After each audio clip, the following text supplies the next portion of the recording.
সবার সাথে আজকে টমেটো সসের ভিডিও নিয়ে আসলাম। ভিডিওটা একটু লং হবে।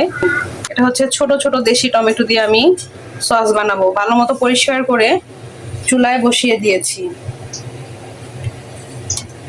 এর মধ্যে সাথে আমি একটু আদা আর রসুন পেস্ট দিব। অনেকে আস্তা দেয় রসুন, কিন্তু আমি এটা পেস্টই দিব, বেশি দিব না। এটা এখন সিদ্ধ হোক, সিদ্ধ হওয়ার জন্য অপেক্ষা করা হবে।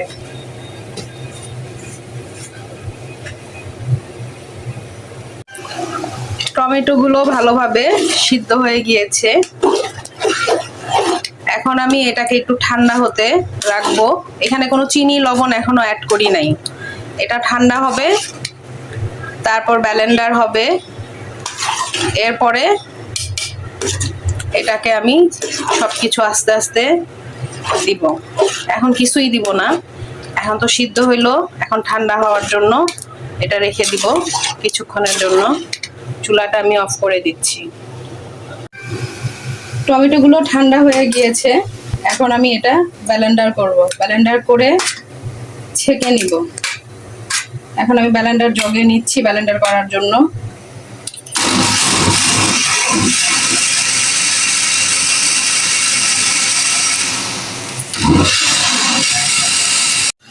এভাবে চালনিতে ছেঁকে নিবেন। অনেকে ছেঁকে নেয় না, তারপর একটু আঁশ থাকে, তো এর জন্য ছেঁকে নেওয়াটাই ভালো।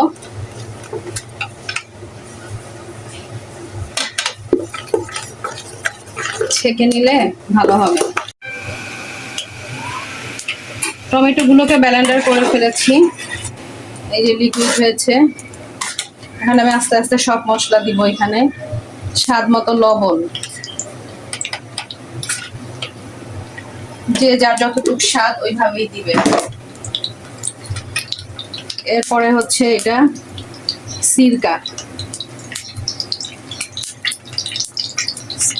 সিরকাটা দেওয়ার কারণ হচ্ছে সসটা অনেকদিন ভালো থাকবে। 1 কাপের মতো সিরকা দিয়ে দিবেন।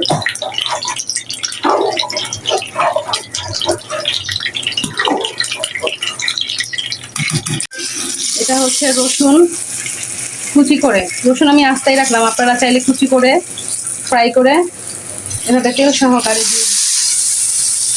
এটা অপশনাল, অনেকে দেয় আবার অনেকে দেয় না, কিন্তু আমি দেই, তাই আপনাদের সাথে শেয়ার করলাম।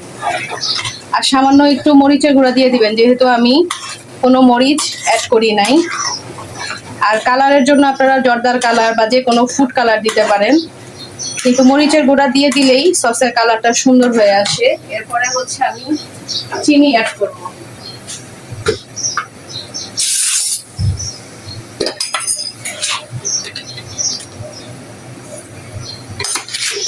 চিনিটা হচ্ছে 2 কাপ পরিমাণ। আমার এটা তো চামচ, আমার এটার মাপের আমি 3 চামচ দিব।